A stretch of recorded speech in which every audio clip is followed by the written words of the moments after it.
Dá para trabalhar e ser feliz? Existem algumas profissões que você precisa viver ela. Você tem que sentir ela interna, né? Senão você não consegue seguir. O ambiente das empresas, muitas vezes, é um ambiente de miséria humana. Eu sempre pensei em miséria como a falta do alimento, a falta do saneamento. Eu não pensei na miséria emocional. A primeira coisa que eu pergunto para eles é: vocês estão felizes com o que estão fazendo hoje? Que o trabalho sequestra a pessoa, então a pessoa ela vive para trabalhar, né? Ela coloca a vida a favor do trabalho e não o trabalho a favor da vida. Era engraçado, né? Porque eu tinha 19 anos. Aí eu ia entrevistar um cara com mestrado, doutorado, ele falava, você? Eu falava, eu. Sim, sou eu. Ele precisa entender quem ele é. Porque quando você entende o que você quer, qual que é o teu propósito, onde você quer chegar, fica muito mais fácil aprender as outras coisas. Porque você sabe que vai ser um processo, você sabe que vai ser alguma coisa que é uma escada e que você vai precisar chegar lá. Acompanha o podcast Mesa Amarela. Isso aí. Isso aí.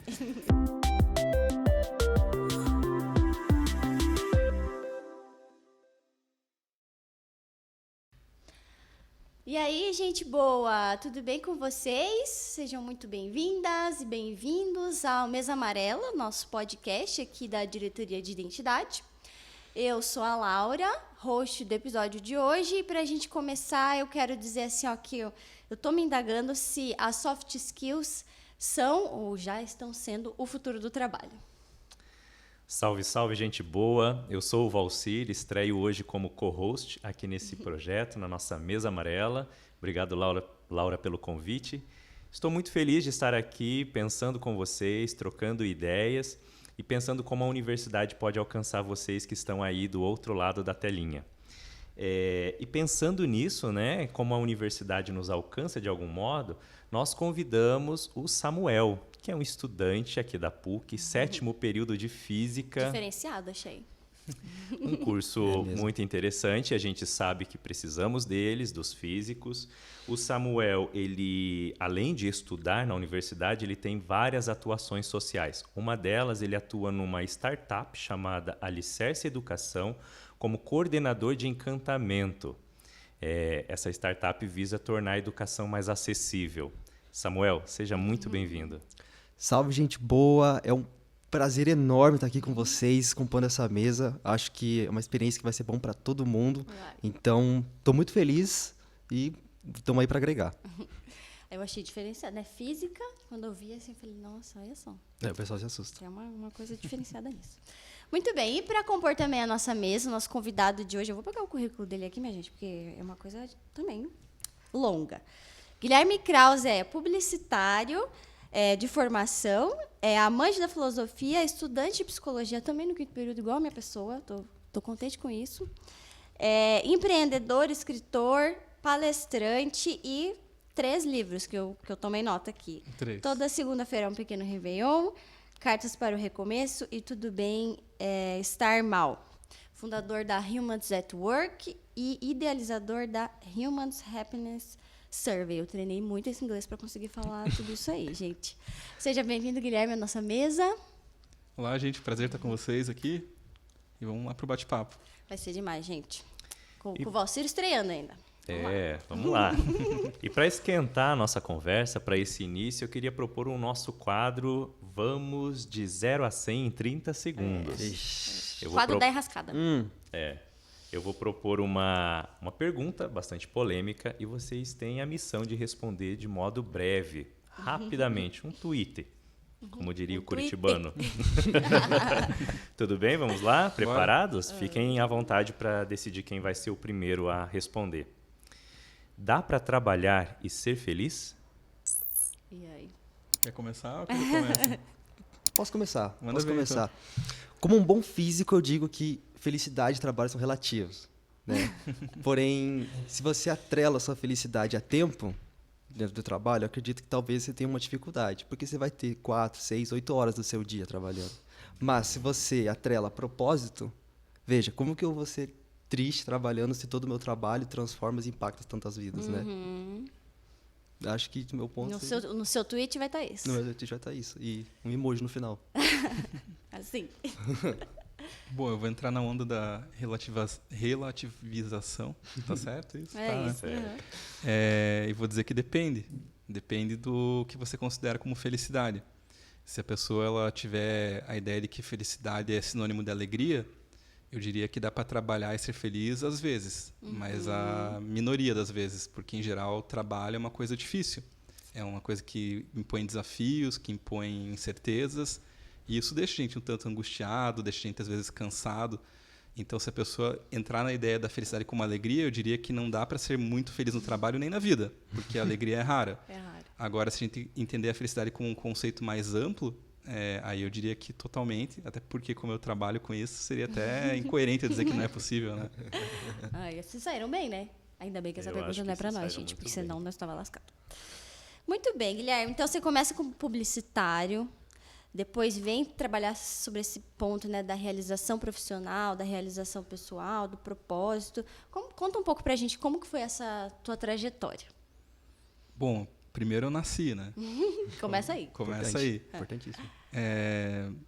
Aí a gente começa a lembrar das coisas quando criança, assim, com uns 4, 5 anos. Mas entrando na trajetória profissional, a minha primeira formação foi a publicidade, e que foi algo que eu tive contato até antes da época de graduação. Eu tinha um familiar que tinha uma agência de propaganda, então eu já conhecia a atividade, e eu sempre tive uma vertente bastante criativa. Então, eu comecei a escrever muito cedo, eu tive banda quando adolescente, e aí quando eu tentei pensar em como conciliar habilidades com trabalho, a publicidade, por ser um meio criativo, me pareceu como um bom lugar para se estar. E foi, por um tempo. Eu tive uma ascendência rápida na carreira, então eu comecei a trabalhar com 17, com 20 já era gerente, com 24 já tinha uma agência. E tinha um número considerável de colaboradores. E o que foi bom por um lado, assim, porque deu para juntar uma grana, deu para ter uma experiência legal, mas foi um pouco difícil para um jovem, porque numa época que a maioria dos meus amigos ainda estava curtindo a vida, saindo bastante e tal, eu trabalhava loucamente e tinha muita responsabilidade, o que para mim psicologicamente não foi legal. E nessa etapa em que eu vi assim que o que eu tinha almejado como um grande sonho, que era ter a minha agência, ganhar uns prêmios, tal, estava acontecendo muito cedo. Por um lado parecia muito legal, mas por outro eu olhava e falava, tá, mas a minha vida não tá legal. Eu estou angustiado. Não foi isso que eu pedi. É o famoso cuidado com o que você deseja. E aí nessa época, procurando ser mais feliz, porque minha vida não era tão feliz, apesar de eu ter conquistado aquilo que eu almejava, eu conheci bastante o território da filosofia e da psicologia, porque foram maneiras que eu encontrei de procurar formas de sofrer menos e ser mais feliz. Essa era a minha missão pessoal. E eu acabei me apaixonando muito por esse lugar. É claro que eu já tinha uma certa inclinação ao lado humano por conta da comunicação, mas não para esse lado do sentimento, da emoção. E aí, nessa etapa, eu comecei a estudar. Eu conheci uma iniciativa em Londres, uma escola de filosofia chamada The School of Life, que eu me apaixonei, assim, que era maravilhosa. Eu fiz um curso sobre a solidão na School of Life. E eu voltei para Curitiba querendo muito ir nesse caminho, assim. Então, eu empreendi minha primeira iniciativa, que foi a Grande Escola. A Grande Escola existiu de 2012 até 2022. E ela é uma escola de coisas que não se aprendem na escola. Esse era o slogan, né? E o que significava isso? Viver. Porque eu entendia que na escola a gente não aprendia muito sobre o viver. Então, a gente fazia formações sobre como ser feliz, como lidar com os sentimentos, como acalmar a mente, como se relacionar com os outros. E aí, a partir da Grande Escola, desencampou uma série de outras iniciativas. Mais tarde, eu fundei a Humans at Work, que basicamente trabalha com a mesma ideia, só que no contexto corporativo. Então, a gente trabalha com educação corporativa mais focada no comportamento dos indivíduos. E dentro da Humans at Work, eu comecei a estudar pessoalmente a felicidade e coloquei um desafio para mim mesmo, que é como é que mede esse negócio? Verdade, e eu fiquei uns 2 anos pesquisando, e eu cheguei numa pesquisa então acadêmica que tinha como premissa estabelecer índice de felicidade em organizações. Daí eu lancei isso posteriormente pela Humans como a Humans Happiness Survey, que era um estudo gratuito para empresas, com o intuito de a gente ir na organização e mapear como é que estava a felicidade do indivíduo ali dentro, com a crença de que, primeiro medindo, a gente saberia, teria um recorte, mas a gente poderia fazer ações de incentivo e de incremento dessa felicidade, com uma ideia social de poder melhorar a vida das pessoas, já que o trabalho é um lugar que apesar de ser um lugar de muita realização também, de muito adoecimento, mas também com a visão estratégica para as empresas de que aquele colaborador mais feliz, ele provavelmente seria um colaborador que traria maior resultado para a empresa, que estaria mais engajado, que seria mais criativo. E aí a gente levou isso para as empresas com o intuito, primeiro, de medir, e a gente manteve depois por 3 anos um grupo de 25 organizações que a gente acompanhava elas na implementação de políticas de felicidade e tentava mensurar o quanto que isso incrementou em outros indicadores. E aí, depois da Humans, né, a Humans continua aberta, né, paga minhas contas, inclusive, hoje em dia, eu comecei a ir para um lado de autor. Eu lancei meu primeiro livro em 2018, o segundo em 2020, o terceiro em 2022, mas nessa mesma linha. Assim, a missão principal é essa, como evitar o máximo do sofrimento, né, tentar amenizar, né, porque ele é inevitável, mas tentar amenizar pelo menos o seu impacto e elevar a nossa felicidade. Então é isso que eu faço hoje como trabalho através da Humans, como autor, como pesquisador, e estou estudando psicologia. Exatamente, porque meu próximo plano é virar terapeuta. Então, a partir de 2025, meu plano é me afastar das empresas e ficar como terapeuta de consultório, porque eu acredito que é onde eu vou conseguir ter o maior impacto nessa missão de lidar com o sofrimento, não só meu agora, de outras pessoas também, e principalmente fazer com que a vida se torne melhor de ser vivida. É uma jornada, né? Lindo, né? Acho que é interessante assim, esses destaques que ele faz assim, na universidade, na experiência do trabalho, e como que aos poucos tu foi amadurecendo, assim, né? Encontrando outros caminhos. Assim, acho que isso é bem legal. E o Samuel também tem umas historinhas assim para contar para nós. Gente, o Samuel, assim, o currículo dele é diferenciado, como o Valcir falou para nós, né? Tem, além da Alicerce Educação, então ele é estudante de física. Vamos começar por aí, né? Estudante de física. Isso aí. Ponto. Presidente do CA, que também é super legal, assim, né? Esse envolvimento com essa treta, né? Que é o centro acadêmico, é uma treta. Vou pegar um fio para criar. Coordenador de encantamento, como o Valcir apontou. Conta pra gente, assim, como é que você chega na física, como é que tem sido essa jornada enquanto CA também, né? E também essa experiência que você tem na Alicerce. Olha, eu desde muito novo gostava de desafio. Eu gosto de problema. Eu gosto de meter enrascada, sabe? Gosto de problema. Adoro. Você não tem ideia. E quando eu cheguei no final do ensino médio, eu pensei assim, eu já fazia parte do movimento estudantil, né? A UNE, UBS, assim, né? União de Estudantes. Aí eu pensei assim, poxa, o que vai me dar dor de cabeça? Eu sentia que eu queria me desafiar. Eu queria me desafiar. Eu queria entrar num curso que eu queria entender uma boa parte de o que era a vida, né? Uma coisa mais natural, mas também queria me desafiar. E por que não a física, né? Por que não um curso que... Poxa, hoje tem 4 pessoas comigo na minha sala, então é um curso bem... É puxado, 4 pessoas, assim. E quando começou? Eu comecei em 2019. E tinham quantos? Tinha 20, mas na primeira prova de cálculo o pessoal resolveu seguir outra área, eu acho, sabe? É engraçado. Eles viraram publicitários. Dizem que a prova de cálculo ajuda no discernimento vocacional. Mas olha, eu concordo 100%. A pessoa entendeu que não é esse lugar Ela fala, dela. Vixe, isso aí não é pra mim, não. Tem um menino que ele saiu de física pra fazer educação física, olha só. Olha só. Era o Acho que ele, faltava. ele esqueceu a educação da frente. Ele esqueceu a educação Sempre da frente. ajuda. Acontece, né? Mas, enfim, e meu primeiro emprego foi call center. Entrei no telemarketing. E, gente, juro pra vocês vão chamar de maluco, mas eu adorava. Eu trabalhava com vendas. Agora, E eu descobri que eu gostava agora de você vender. assinou que você é maluco mesmo. Falei, eu gosto de vender as coisas, eu gosto de marketing, eu gosto... O que é isso, gente? Faço física, mas eu gosto disso. E, enfim, mas eu queria ir pra minha área, então apareceu a oportunidade quando eu tinha 18 anos ainda. No segundo período da graduação, eu já entrei como professor do Alicerce. Fui professor de programação, matemática. E, poxa, eu fui crescendo. Vem a pandemia, né? Aí foi todo mundo pra casa, todo mundo home office. Aí eles me deram a oportunidade de escrever um material didático. Então, eu escrevi junto com eles 5 livros didáticos focados em administração, marketing e logística. Outros também em banco e tudo mais. Até que, então, surgiu a oportunidade também dentro da empresa, né? Porque, como eu gosto de problemas, sempre tinha alguma coisa eu ia me meter. Sempre estava disposto. Né? Eu falava, ei, eu acho que eu dou conta disso aí, hein? Deixa eu tentar. Aí o pessoal, poxa, tá bom, vai lá. E dava certo, né?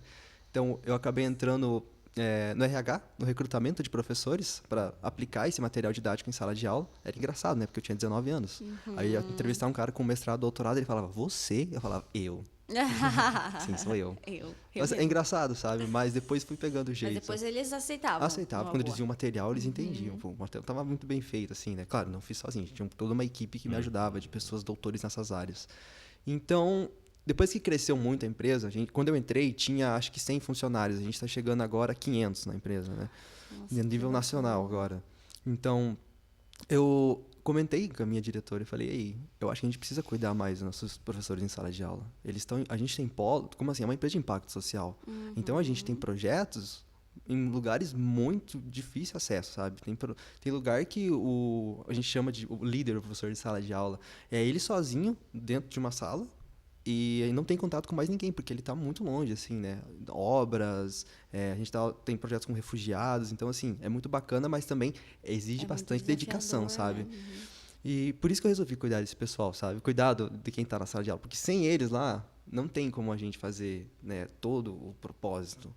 E, poxa, eu agarrei isso, né? Hoje tem bastante, como eu falei, de professor em sala de aula, a gente chega a 200, né? A empresa toda tem uns 400.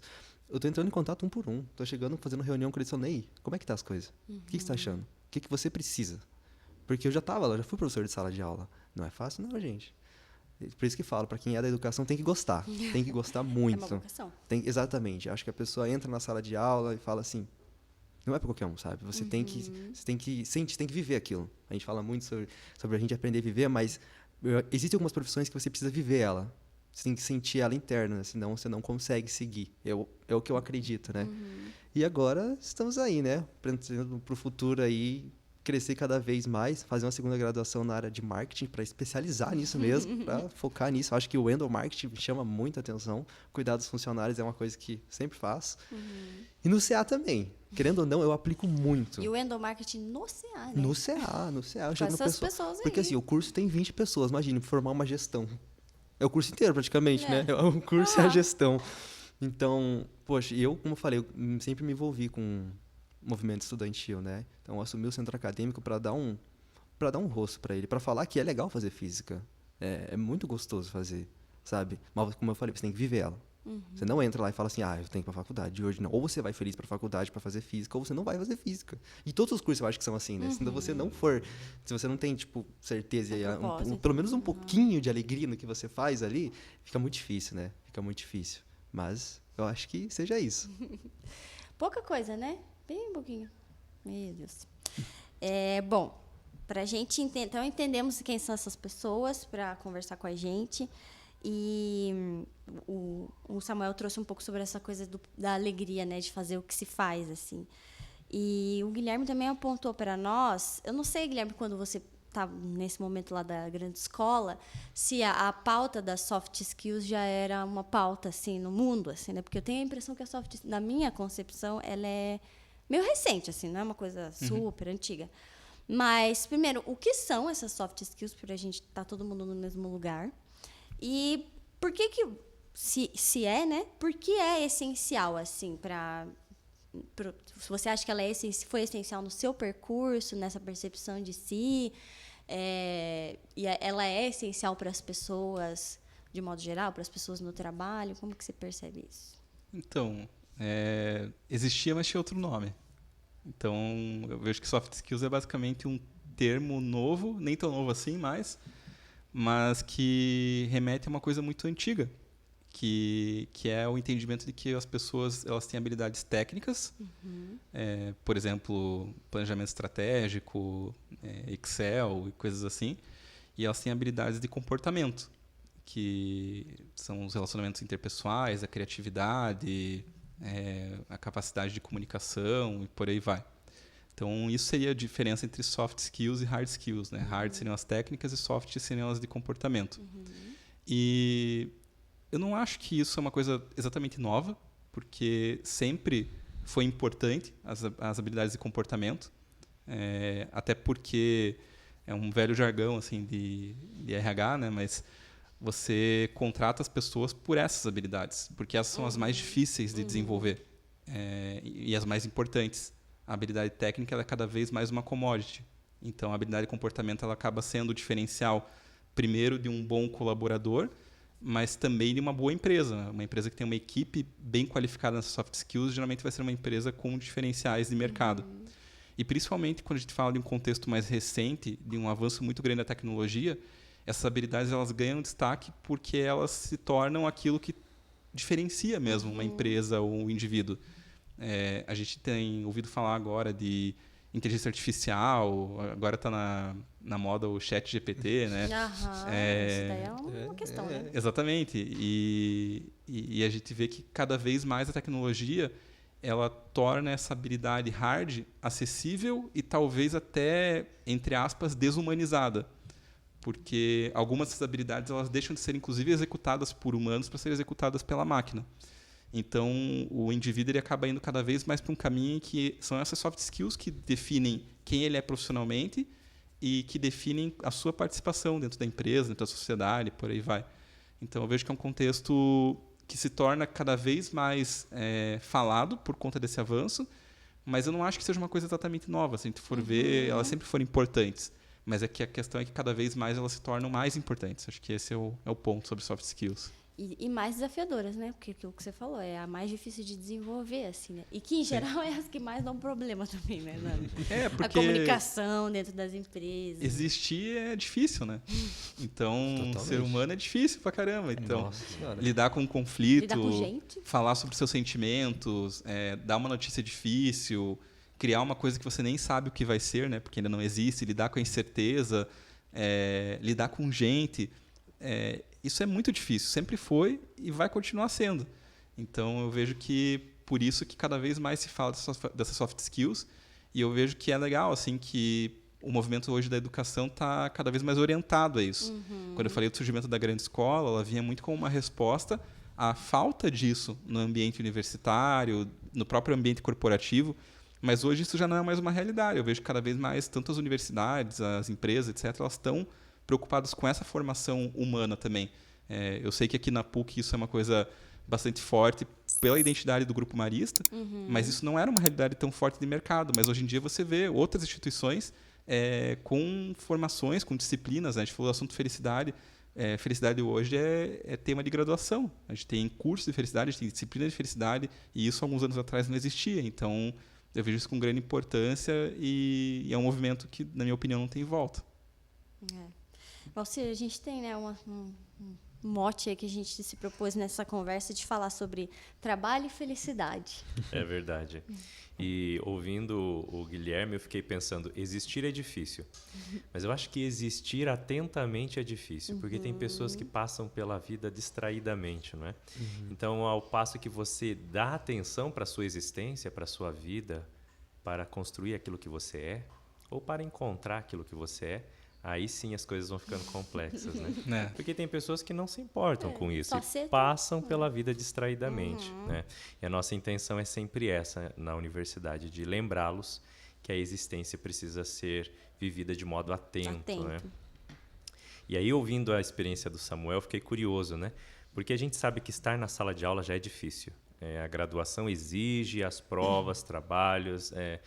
Tanto que a gente hoje já entende que o ensino superior não é uma necessidade para todo mundo. Não é todo mundo que tem um perfil compatível com essa rotina de estudos, com o rigor que a universidade, que a academia apresenta. Inclusive, a universidade tem tentado se adequar a isso, né? Isso é importante. E, Samuel, você tem várias experiências extracurriculares. Além de querer um dia ganhar bem, o que mais você busca nessas experiências extracurriculares? Como é que elas conversam com seus projetos de vida, com seus sonhos, com suas metas pessoais?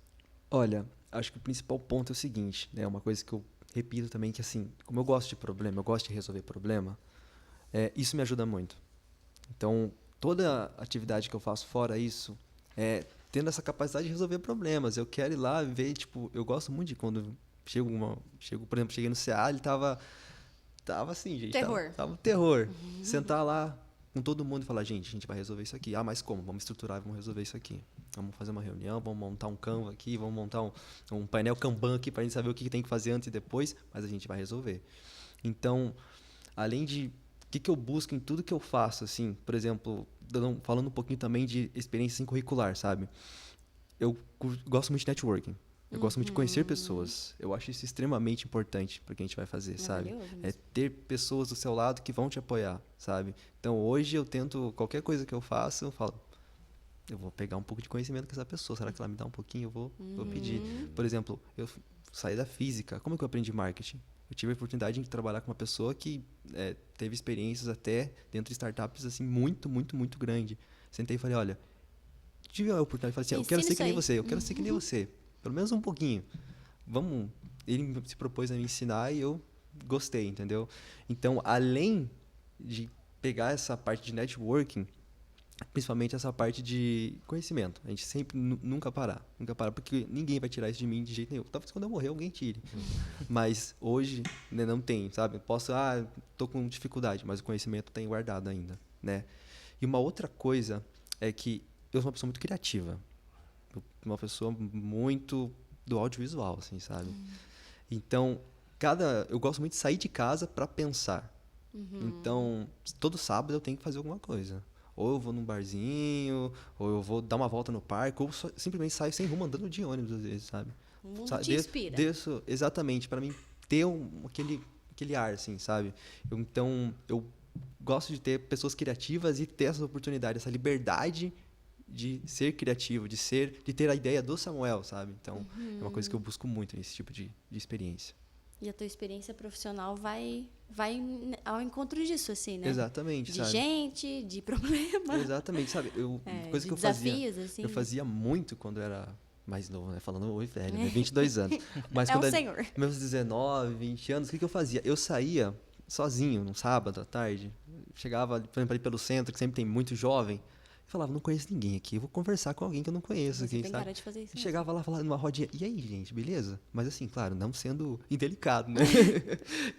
Mas chegando e conversando com o pessoal, e assim eu descobri muita gente que é meu amigo até hoje. Gente que tem uma experiência, assim, e gente que trabalha no Alicerce agora também, entendeu? Olha então, assim, só. é muito bacana, sabe? Acabei criando realmente amizades, assim, e me ajudou também no processo criativo, de ver pessoas diferentes, perfis diferentes. Por exemplo, hoje, como eu falei, eu trabalho no âmbito nacional. Não é a mesma pessoa. A mesma pessoa que eu tô falando agora, daqui a pouco não vai ser. A outra que próxima é totalmente diferente. Então, tem que saber ser flexível também, né? Ser flexível com as pessoas. Legal, legal. Muito interessante. E é isso, né? Gente inspira a gente. Gente inspira a gente. E ter 100%. contato com pessoas, eu acho que é o que nos constrói, né? A gente não somos ilhas, não vivemos isolados e é esse contato com o outro que às vezes nos desperta a consciência. E por falar em despertar de consciência, eu fiquei interessado quando você falou da criação da Humans at Work, né? Como foi as suas inspirações e tal, e você foi para as empresas falar da felicidade, falar o quanto é importante ter isso no contexto empresarial, corporativo, etc. Eu queria que você nos contasse um pouco mais. Como foi tuas motivações? Podemos dizer que você empreendeu no ramo da felicidade, não é? De algum modo. De certa forma, sim. Incrível, né? Incrível. Como foi isso? O que te motivou? Teve uma experiência que te despertou para isso específica? Teve um caso da tua vida? Alguma coisa específica? Teve uma soma de fatores, né? Na época que a gente criou a Grande Escola, lá em 2012, eu não achava que a Grande Escola teria a ver com o trabalho. Inclusive, eu via a Grande Escola como um escape do trabalho, porque o que eu enxergava. Eu pensava assim, a pessoa ela passa a vida dela toda se preparando para trabalhar, né? Então, ela estuda, faz um curso focado no aspecto profissional, a empresa desenvolve ela para o aspecto profissional. Quando é que a gente se desenvolve para o nosso ser, né? Para a gente ser melhor? Então, eu achava que as coisas elas eram caminhos paralelos. Mas isso se mostrou um equívoco da minha parte logo no começo. Porque eu recebia muita gente da Grande Escola que vinha justamente porque estava esgotada no trabalho e ela vinha ali como um espaço de refúgio. Então, ela buscava os nossos cursos para ela poder se recompor, se desenvolver e, entre outras coisas, também trabalhar melhor. E a gente logo começou a ser chamado para fazer algumas oficinas em empresas. E aí, a primeira vez que veio o convite, eu pensei, não, a gente não se mistura com o trabalho. Daí, a segunda vez veio o convite e o cachê era bom. Eu falei, bom, talvez a gente se misture, né? Pagando bem. Que a gente também tem que sobreviver. Exatamente. E daí, de repente, eu percebi que havia uma possibilidade de impacto muito grande. Porque quando eu fazia a minha turma lá na Grande Escola, eu tinha ali 15, 20 alunos para falar, por exemplo, de meditação. De repente, eu fui chamado para uma empresa para falar para 500 pessoas, para 1.000 pessoas. Eu olhei e falei, peraí, tem um impacto muito grande nisso. Porque eu estou indo para dentro da organização para ajudar essas pessoas a repensarem sua relação com o trabalho. Então, isso não está desconectado, isso está extremamente próximo. E aí, um pouquinho mais à frente, a gente teve uma oportunidade na grande escola de fazer algumas mentorias pela Endeavor, que é uma entidade que apoia empreendedores. E aí eu tive a mentoria com um cara que eu admiro muito, que se chama André Caldeira. Ele foi um executivo muito importante no mercado. E o André Caldeira ele tem uma consultoria de RH chamada Propósito. E ele escreveu um livro que falava justamente sobre essa relação do bem-estar com o trabalho. E que eu gostei muito, por sinal, do livro. E o André ele fez uma provocação. Porque ele estava dando uma mentoria para a grande escola. E ele falou assim, mas vocês já pensaram que existe um mercado muito maior nas empresas? Vocês estão querendo falar com o B2C, estão querendo falar com o consumidor final na grande escola. Porque para a gente essa parte das empresas era só um troquinho extra, né? Ele falou, vocês não pararam para pensar que vocês têm um impacto e uma oportunidade muito maior no B2B? E aí eu fiquei com isso na cabeça, ficou reverberando. E ele disse nesse dia uma frase que ficou na minha cabeça para sempre, assim, que ele falou, Guilherme, o ambiente das empresas muitas vezes é um ambiente de miséria humana. Nossa, e foi muito forte essa frase. Fortíssimo. Porque eu sempre pensei em miséria como a falta do alimento, a falta do saneamento. Eu não pensei na miséria emocional. E aí, quando ele me falou isso, e eu atuei muito com empresas, né, pela minha veia publicitária, então a gente atendia grandes empresas, e eu também tinha muitos amigos que trabalhavam nesse universo. Eu comecei a pesquisar e eu vi que isso era uma verdade enorme. Assim, a empresa, muitas vezes, ela acabava sendo um ambiente de miséria emocional, um ambiente extremamente competitivo, um ambiente onde as pessoas, às vezes, esqueciam dos seus valores em prol da produtividade, da competitividade, por aí vai. Então, a Humans at Work ela foi criada com esse intuito. Ela não foi criada somente pela felicidade, ela foi criada, como diz o nome, humanos do trabalho. A gente foi para dentro da organização para lembrar que ali dentro, antes do colaborador, existia um indivíduo. Um indivíduo com sentimentos, com sonhos, e que era preciso cuidar desse indivíduo primeiro para ele não adoecer, mas também, investindo nele como indivíduo, ele também traria mais reforço e mais retorno para a empresa. Então, essa que foi a motivação assim, de a gente começar ela em 2017. E como que foi a receptividade das empresas? Assim, você acha que, nesse momento, as empresas começaram a se sensibilizar sobre esse tema? Eu sei que tem um viés, né, importante de produtividade. Assim, né? O meu funcionário feliz também vai ter uma entrega, às vezes, com maior qualidade, tal, um desempenho. Mas teve um processo de sensibilização das empresas, do tipo assim, gente, a gente precisa cuidar dessas pessoas, assim. Não só repor corpos aqui para trabalhar, assim. O pessoal já estava ligado ou vocês tiveram que ir sensibilizando, assim? A gente viveu os dois momentos, sabe? Porque a gente pegou um começo em que essa sensibilização não era tão comum, mas depois, principalmente com a pandemia, isso se tornou uma pauta mais frequente nas empresas. Então, dá para dizer que nesses nossos 6 anos de história, apesar de ser pouco tempo, o mundo mudou bastante. Então, no começo, a gente precisou fazer um trabalho de sensibilização mesmo. E, inclusive, o próprio indicador de felicidade era uma bela ferramenta para isso. Porque eu chegava na empresa e falava, vamos medir? Provava por A mais B, né? Mas não sei se tem orçamento. Eu falava, não, mas é de graça. Não sei se tem orçamento, pronto. A gente tem um grupo de estudos e tal. E aí a gente conseguia levar isso para dentro da organização e a gente levava isso na linguagem que a organização entende. Porque a gente não pode esquecer que a empresa, por mais que ela tenha um papel social, a empresa ela visa o lucro. Né? Então, ela precisa de coisas que, além do papel social, também tragam resultado. Então, quando a gente leva a ideia de um índice, né, no caso da felicidade ou outros assuntos em forma de pesquisa, a gente transforma sentimentos em coisas mensuráveis. E a gente consegue mostrar um impacto de como que o investimento no ser humano ele não é só legal. Né? Algumas empresas fazem porque é legal, tem esse caráter humanista. Mas para aquela empresa que não tem essa característica, que tem uma característica mais de performance, etc., a gente consegue mostrar também como isso impacta o negócio. E aí, quando você vai para uma empresa, você vai no board, quais são os indicadores mais importantes?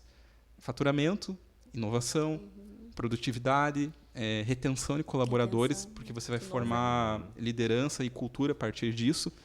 E aí você percebe que o investimento humano ele impacta diretamente todos esses indicadores. Então, quando você consegue mostrar isso por A mais B, assim, em forma de um cálculo mesmo, você consegue daí sensibilizar qualquer empresa. Porque o humanista já estava comprado. Mas aquele que não tem esse perfil... Se converteu. Se converteu, porque ele percebeu que, opa, peraí, isso aqui não é um investimento tão alto para mim, isso pode trazer um resultado interessante. Sim. Então, foi em cima disso que a gente trabalhou e continua trabalhando, né? Então, quando a gente faz os nossos projetos, enfim, a gente procura muito fazer esse tipo de ponte, de não somente levar o projeto pelo projeto, mas mostrar como é que o investimento naquele desenvolvimento humano ele vai retornar em outras nuances da empresa. Interessante. Muito interessante, sobretudo quando você falou dessa miséria, né? Forte. Muito forte, é um termo interessante, me faz lembrar das periferias existenciais que o Papa Francisco aponta que a humanidade possui, né? Nós não temos só periferias geográficas, temos também periferias existenciais. Tem pessoas que têm sede de amizade, tem pessoas que têm sede de relações, estão passando necessidade dessas experiências, né? E ouvir você falar me acende vários pontos de atenção e também me faz ficar atento a como a gente tem sofisticado essa linguagem em prol da felicidade, em prol do bem-estar das pessoas. Nós passamos grande parte de nossa vida nos dedicando ao trabalho. Isso é verdade. Nós vivemos imersos em um sistema de produção capitalista que solicita de nós que atuemos, né? Que tenhamos profissão, a nossa performance seja cada vez melhor e etc.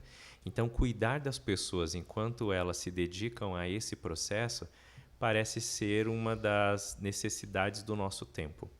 E isso precisa ser feito de um modo muito sério, precisa ser cuidadoso, precisa ser rigoroso, porque senão nós estaríamos apenas trocando nomes e fazendo mais do mesmo, só que com nomes mais adequados à nossa época, mais bonitos, talvez, não é? Hoje tem se falado muito, por exemplo, em demissão silenciosa, né? Um processo que as pessoas estão tão infelizes dentro do seu ambiente de trabalho, estão tão incomodadas que elas acabam emudecendo, silenciando e deixando o tempo passar até que alguém perceba que ela já não produz mais e demita. Porque nós temos um sistema que é excludente, que separa as pessoas e tal, por competências, por habilidades, ou por produz mais, produz menos, etc. Temos também outros termos, né? A grande debandada ou renúncia, né? Pessoas estão saindo em grupos de instituições.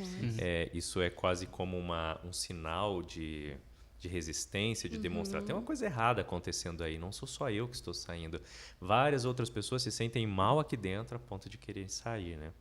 Quando você pesquisa a felicidade no ambiente corporativo, você falava da survey, né, da pesquisa e tal, você encontrou pilares que dão sustentação para ambientes mais produtores de felicidade ou que pessoas se sintam mais felizes nesse ambiente? Você encontrou indicadores assim que são protocolares que precisam ter para que a empresa atinja um mínimo de bem-estar, de felicidade, um clima organizacional mais agradável? Então, a gente precisou fazer isso para poder construir a pesquisa. E é algo bem delicado de fazer porque felicidade é um assunto extremamente subjetivo. Então, a gente pegou referências 1000 assim, para tentar entender o que estava pautando pilares de felicidade, tanto no sentido profissional quanto pessoal.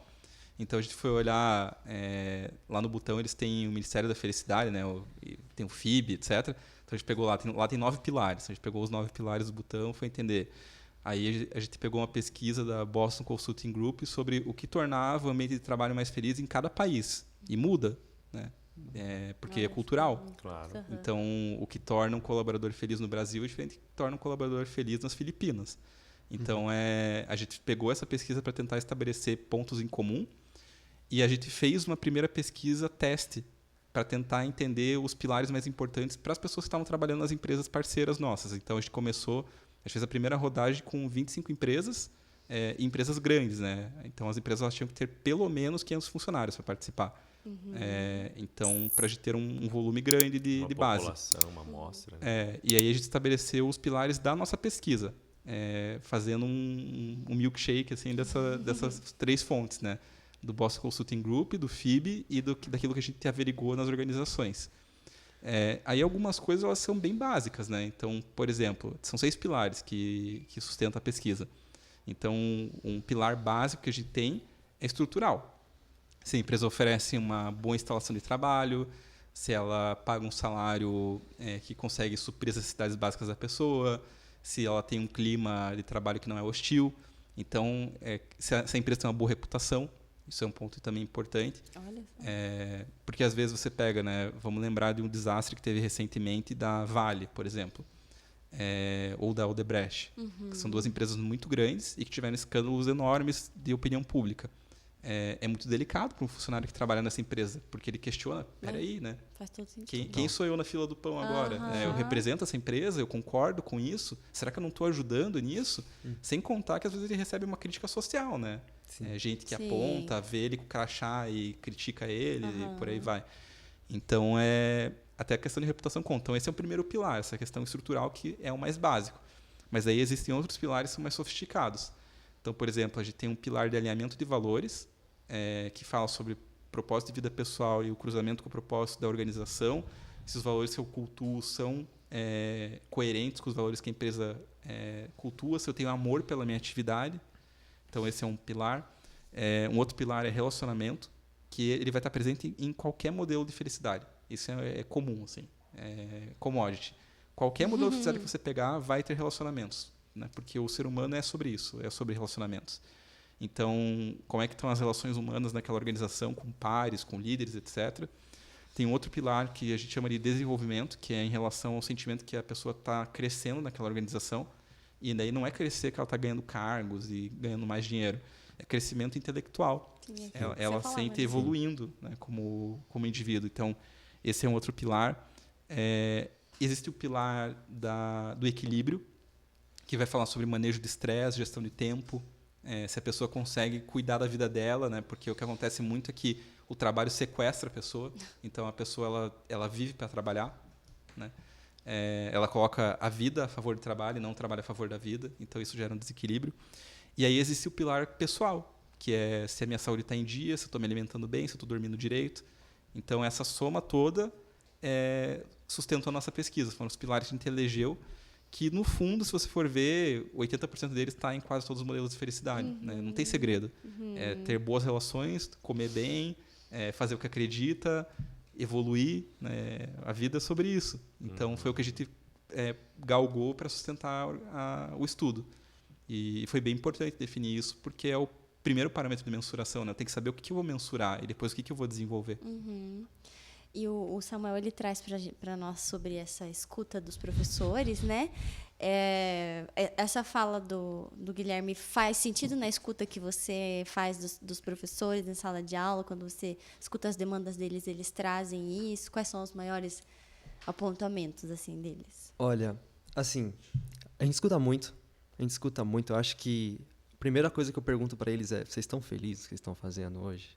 Porque eu acho que é o ponto principal, é o ponto-chave, né? Eu vivo assim. A gente fala muito sobre viver e eu falo, poxa, é o ponto-chave. Então, assim, eu acabo escutando muito esse tipo de questionamento, assim, também deles. Por exemplo, recentemente teve um que falou para mim assim: olha, eu gosto daqui, sabe? Mas eu queria saber o meu propósito. Eu falei, olha só. Né? Agora eu já tenho o Guilherme para me ajudar, né? Vou falar com ele agora. Ele vai me dar uma mão agora.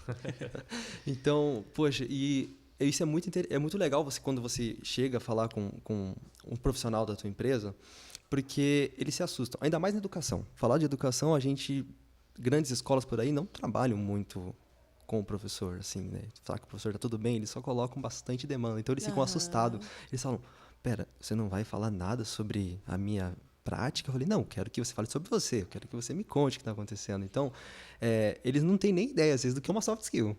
Porque a educação é uma correria, né? Então eles não sabem. Só que, detalhe, né?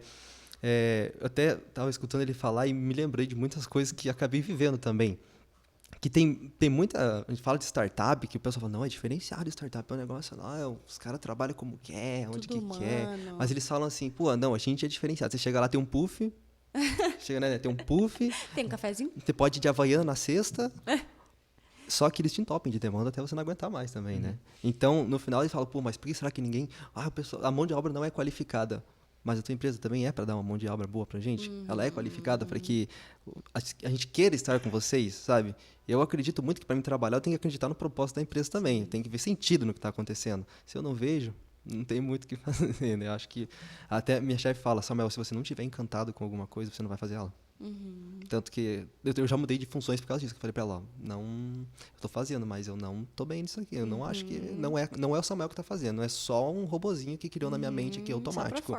O que o Samuel vai fazer não é isso, é bem melhor que isso, mas não é aqui. Então, e isso eu acho extremamente importante, e é isso que eu falo pra ele, sabe, é isso que eu falo pro nossos líderes, pros guias, que são professores também de pessoal adulto, né, a gente dá aula tanto a partir de 5 até 30, 40 anos. Então, eu falo pra eles, olha, a primeira coisa que vocês têm que saber quem são vocês, né? O que vocês querem, se vocês não... Então, eu não consigo dar esse suporte, eu não tenho também, tipo, todo um preparo, assim, que nem o Guilherme, para falar para eles assim, olha, vamos conversar sobre isso, né? Então, eu tento ser mais como assim, só abrir a porta, né? A gente fala muito também da educação de metodologias ativas, de colocar o aluno no centro do processo de ensino, mas por quê? Muita gente reclama disso, né? Fala, isso aí não faz sentido, isso aí acho que não vai dar certo. Mas antes dele aprender português, matemática, sei lá, geografia, história, ele precisa entender quem ele é. Porque quando você entende o que você quer, qual que é o teu propósito, onde você quer chegar, fica muito mais fácil aprender as outras coisas. Porque você sabe que vai ser um processo, você sabe que vai ser alguma coisa que é uma escada e que você vai precisar chegar lá. Então, é nesse ponto que eu sempre falo para eles, né? Primeiro você se encontra, depois você encontra o que você quer. Que legal. Profundo, né? Muito, muito. Eu sou da filosofia também, né? Eu não contei para vocês, mas meu TCC é em filosofia da física. Então, também. Que legal. Nem sempre as ciências foram separadas, né? Como a gente conhece. Então, filósofos, físicos, etc. Estavam tudo misturados. Tudo misturado, tudo junto. Muito bem. Bom, gente, a gente também, nosso papo vai se encaminhando, mas eu queria trazer um último bloco que é para a gente falar de cenários de futuro, né? Então, a gente trouxe os pontos de encontro entre trabalho e felicidade, mas eu queria trazer um pouco esses cenários de futuro. Gui, quando você pensa sobre o futuro do trabalho, às vezes parece uma coisa tão longe, né? E você traz um marcador importante, que foi esse momento que a gente viveu da pandemia, assim, né? Quais são as demandas da nova geração? Depois o senhor vai se explicar, porque o senhor é a nova geração. Mas o que você tem notado, assim,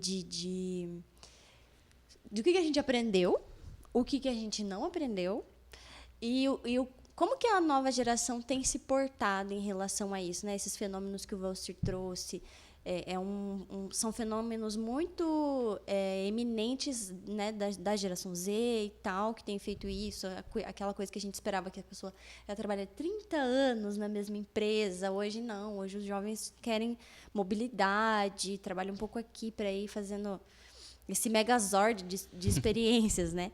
Como que você percebe isso, assim? Como que a nova geração tem se comportado? Boa pergunta. Hora que eu tô aqui, hein? Depois você vai falar como esse lugar de fala.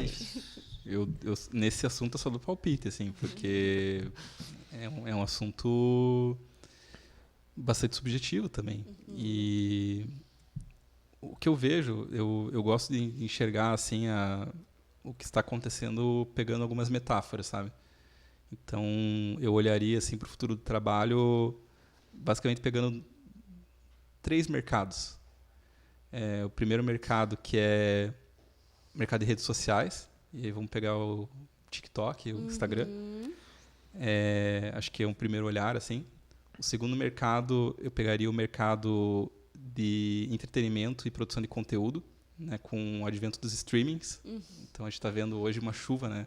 A gente está vendo nosso cartão de crédito, inclusive. Porque antigamente você pagava TV a cabo, agora você paga tudo separado, né? Separado. Você assina lá HBO, assina Netflix, Amazon, Globoplay, não sei o que. Quando você vê, tá pagando milão por mês de streaming. Tem a impressão que você tá pagando mesmo, mas não tá não, né? Somar tudo isso daí. Detalhe que a gente nem usa todos. Né? E nem usa tudo. Exato.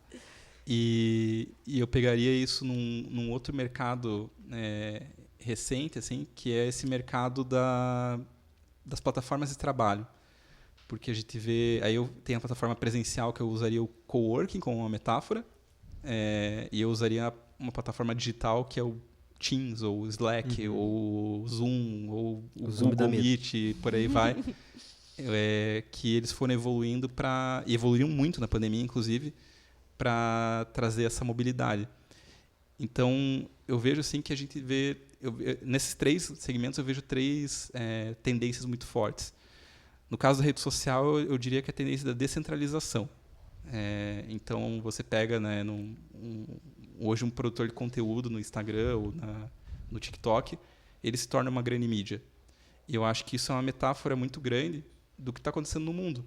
Que você sai de grandes corporações e você vai empoderando indivíduos que eles vão se associando a corporações, eles se englobam numa rede, se desconectam e conectam em outra. Então, poder do indivíduo, né, como produtor de conteúdo, como autor, como dono da própria vida. Por isso que cada vez menos faz pouco sentido, cada vez mais, né, faz pouco sentido, aquele plano de carreira de eu vou entrar na grande empresa, meu sonho é trabalhar no Banco do Brasil, eu vou ficar 30 anos no Banco do Brasil. Porque esse indivíduo, ele é a vida dele, não é o banco. Então, ele vai mudar de trabalho de acordo com as mudanças de vida dele, e por aí vai. Então, existe essa flexibilidade. Na questão do streaming, eu colocaria a palavra customização como grande marco assim, desse segundo movimento. Que você escolhe o que você vai assistir, a hora que você quer e como você quer, na plataforma que você quer. E eu vejo que isso não é só para o consumo da série.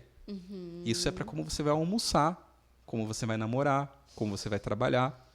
Isso é um movimento cultural que empodera o indivíduo para as escolhas da vida dele. Ele ganha uma autonomia. Eu vou viver do jeito que eu quero, na hora que eu quero. E isso inclui o trabalho. E aí, por último, quando eu falo dessas plataformas de trabalho, né, seja remoto ou presencial, no caso de um coworking, você vê as empresas virando coworkings, né? Hoje em dia, eu tenho, por exemplo, um cliente na Humans que é a Cielo Pagamentos. A Cielo tinha um baita de um prédio, eles entregaram o prédio durante a pandemia e construíram um novo, e o prédio deles basicamente é um coworking. Que as pessoas vão lá porque elas gostam de trabalhar lá e não tem lugar para todo mundo. Então a pessoa tem que reservar, tal, ela vai lá, daí tem salão de beleza, tem consultório de nutricionista, tem várias coisas legais que para ela vale a pena naquele dia. Então eu vejo que a flexibilização ela é a terceira palavra, né? Eu falei dessa questão da gente então ser o produtor do conteúdo, né? Que é a descentralização. Falei dessa questão da customização e aí por último a flexibilização dos modelos de trabalho. E aí eu não estou falando só de híbrido e presencial. Não é só a pessoa trabalhar aonde ela quiser, né? No tal do anywhere office. Não é só isso. Mas é um modelo de trabalho. Isso entra, inclusive, em questões contratuais. Hoje, a legislação trabalhista ela já é antiquada para aquilo que o trabalho se tornou. Então, eu vejo que os contratos de trabalho, as modalidades de trabalho, a formação das equipes, elas tendem a ser cada vez mais flexíveis. Então, eu vejo que o futuro do trabalho passa muito por isso. É um futuro de trabalho descentralizado, altamente customizado e altamente flexível. Eu vejo que esses são os três caminhos assim que tanto o indivíduo, mas principalmente as organizações vão precisar se preparar. Aliás, já estão se preparando, porque já é uma realidade, né? O futuro já é presente. Sim, o futuro já é presente. Sim. Acho que esse ponto que ele traz é bem legal, assim, né? Acho que você foi muito feliz na sua fala de dizer que, especialmente a customização, ela vai reverberando em outros lugares, assim. Acho que já renderia um outro podcast, né? A gente pensar o quanto que às vezes a gente quer customizar as nossas relações, assim, né? Do tipo, não gostei desse aqui, daí já não quero mais essa relação, assim, né? Então, acho que isso é um outro ponto. Ou a flexibilização do trabalho. O Samuel vai falar um pouco pra gente, assim, sobre essa experiência do homework ou para trabalhar em qualquer lugar. O quanto que também isso entra na nossa vida e às vezes a gente tem que aprender a dar limite para isso, assim, né? Algumas pessoas nas quais eu conversei já comentaram assim que quando elas têm o dia de home office delas, elas trabalham mais porque talvez não tenham encontrado esse limite, assim, né? Que o espaço físico muitas vezes nos dá, assim, né? Ou a luz do dia também nos ajuda a dar. Então acho que traz elementos interessantes, né, para a gente pensar nesse futuro. Muito, e sobretudo porque a gente acaba transferindo ou levando isso para o campo das relações humanas, né? Aí Totalmente. também nossa relação com o tempo, como é que eu cuido do meu tempo, como eu faço minhas pausas e como eu olho para o outro que está diante de mim e me relaciono com ele. Às vezes até como um objeto, descartando, né? Dando preferência por outro, mudando um compromisso aqui, um compromisso ali, desfazendo uma amizade aqui, deixando de seguir alguém ali, etc. E assim vamos, né? Exatamente. A presencialidade, ela não nos permite fechar a câmera, né? Não vou fechar minha câmera, vou fechar meu áudio Não aqui, dá. ó, porque essa pessoa é insuportável. Não dá, vai ter que ficar aguentando a pessoa sim. falar ali. Eu vejo que o terreno das relações, assim, renderia um outro podcast. Aham. Sim. Porque isso que você falou em relação a descartar a relações mais líquidas, a outros formatos de relação, a gente vê isso na prática, né? Eu estava conversando com uma amiga essa semana, eu tive um filho recentemente, né? E eu não sou casado com a mãe do meu filho. E eu estava falando com ela assim, poxa, eu fico preocupado, né? Como é que vai ser o futuro dele e tal, porque talvez ele vai encontrar um monte de famílias tradicionais, todo mundo com pai e mãe em casa, e ele não tem o pai em casa, etc. E daí ela falou, Gui, que mundo que você está vivendo? Ela falou, eu tenho 2 filhos, a turma do meu filho tem 50 alunos, 30 os pais são separados. Então, isso impacta casamento, isso impacta formato de amizade, enfim, eu acho que é uma mudança cultural, assim, imensa. Mas é papo para outro podcast. Né? E detalhe, Fica né? marcado. Eu vejo um exemplo muito da liquidez que a gente tem agora Isso. na rede social. Na rede social você tá ali, ó, no Instagram, você vê uma notícia, você fica chocado. Tu passa a próxima, é um meme. Aquilo já ficou no passado. Você já esqueceu que você viu ali que era alguma coisa horrenda, agora é uma coisa engraçada.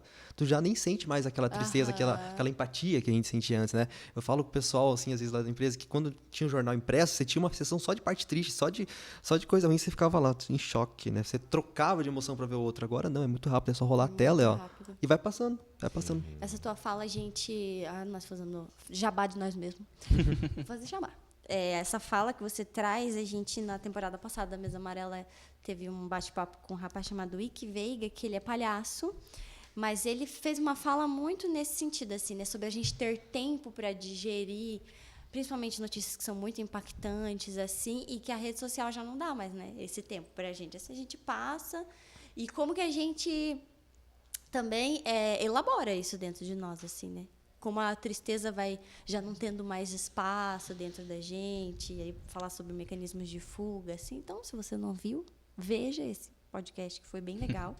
Mas fala muito sobre isso, assim, sobre essa liquidez aí da tristeza que já virou gasosa. Já. Não é mais nem líquida. E aí a última pergunta, então, para a gente trazer para você, Samuel, como você, na tua experiência, quais colegas que você tem dentro de sala de aula, ou enfim, né? Não sei se no seu trabalho você também compartilha espaços com outros jovens, assim, ou pessoas da tua geração. Como que você acha que essa geração, a tua, tem visto o trabalho? Qual é o lugar, né, na ordem de prioridade ali da juventude, assim, o lugar do trabalho, assim, ele precisa ver com propósito, ele precisa ver com grana, ele precisa ver com status social, ele precisa ter tudo isso. Olha, eu acho que, seguindo um pouco também das linhas que o Guilherme falou, eu acho que hoje o jovem, ele gosta de ver muita coisa ao mesmo tempo. Eu acho que hoje em dia você não consegue, por exemplo, estudar uma coisa só, você não consegue fazer apenas uma função. Eu acredito que isso hoje para o jovem não dá, sabe? Eu vejo isso muito por mim, vejo isso por meus amigos, vejo isso também na minha equipe, que tem gente ali que eles querem fazer mais, porque uma coisa só é muito básico para eles, sabe? Já chegou um momento onde a informação é muito rápida hoje em dia, né? É muito fácil conseguir informação. Eu não sei fazer uma coisa, eu coloco no Google e descobri como é que faz. Entende? Então, eu acho que o futuro vai ser isso, vai ter muito jovem, né? Eu falo por mim, assim, com experiência em N áreas, com uma flexibilidade. Sabe? É igual na programação. Talvez não tenha um back-end e um front-end. Vai ter um cara, um full stack o tempo todo. É um cara que vai saber das duas áreas. Meu Deus, fala de novo esses nomes aí. Tudo que você trouxe, que quê? Entendi. São duas áreas diferentes da programação, né? Então, eu acredito que as pessoas vão ter essa habilidade de saber um pouquinho de tudo, sabe? Só que tem um problema. Hoje, é comprovado que a gente tem nosso nível de atenção, a nossa atenção, assim, focado numa coisa, ela é menos do que de um peixinho dourado, né? Eu recentemente fiz uma matéria da Eu Não Robô, e a gente falou um dia inteiro sobre isso, sobre como a gente não consegue manter a nossa atenção em uma coisa só, em muito tempo, sabe? Eu para mim, juro para vocês, gente, como os professores que me perdoem, mas ficar sentado 1h30 assistindo aula para mim é muito difícil. Juro para vocês, eu levanto, eu assisto aula em pé às vezes, que tem só 4 alunos, né? Então posso fazer isso. Os professores me adoram também, eles me conhecem. Então, eu sei, às vezes eu fico de pé com o caderno na mão, porque é exatamente isso, sabe? É muito difícil manter essa atenção. Então, eu acredito que o futuro vem nessa pegada, sabe? Além de a gente ter um processo de aprendizagem, de preparação para o mercado rápido, eu acredito que vai ter que ser algo muito mais flexível. Não só em questão de local, mas em questão de função. Então, acho que seria mais isso nessa pegada. São muitas demandas, né? Muitas. Interessante. Mas como tudo que é bom chega Tem um também limite? próximo do seu fim, além de agradecer vocês pelo bate-papo, agradecer a Laura por ter me convidado, me colocado nesse projeto. E comecei com pessoas muito interessantes, com um tema interessante.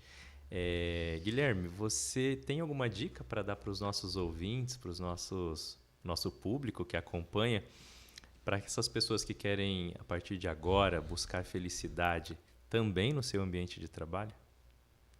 Bom, tem algumas dicas, né?